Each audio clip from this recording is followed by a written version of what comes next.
Salamat, Lilet. Sana huwag mong kalimutan yung mga pinag-usapan natin kanina.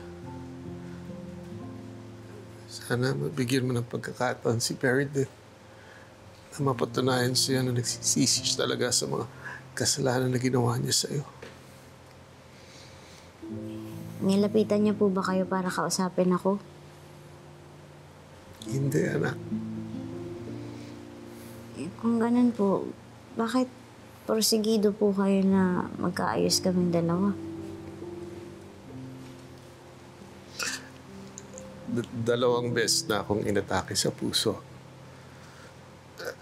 Kahit na anong pag-iingat gawin ko, hindi naman nating alam kung ano talagang mangyayari. At kung oras ko na talaga, gusto ko sanang napapaligiran ka ng mga taong nagmamahal sa'yo. Kapag wala na ako, alam ko, nandyan si Ces. Pero sana maging bahagi rin ng buhay mo ang tunay mo'y nanay. Naman po kayong magsalita ng ganyan. Masyado pa po kayong bata. Sigurado po ako, magtatagal pa yung buhay niyo. Tsaka, lagi po kaya akong nagpipray na maging healthy na kayo ulit. Kasi gusto ko pa po kayong makasama ng mahabang panahon. Tungkol naman po dun sa request nyo na makipag-ayos na ako kay Attorney Mer, nag-iisipan ko po.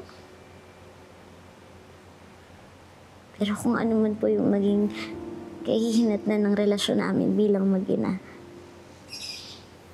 gusto ko pa rin pong magpa-thank you sa inyo.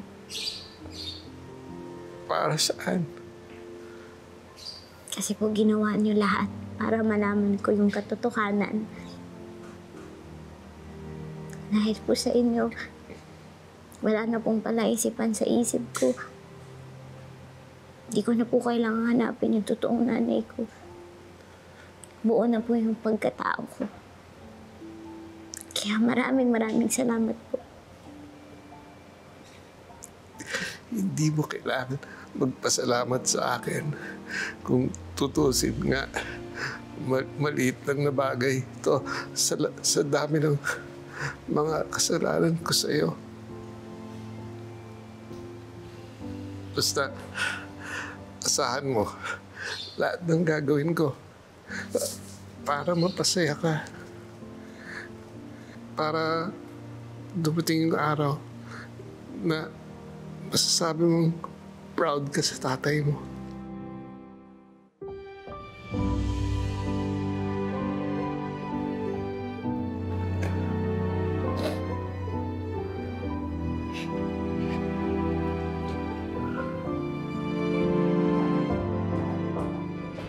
So, this is the reason kung bakit mo kami iniwan ng anak mo.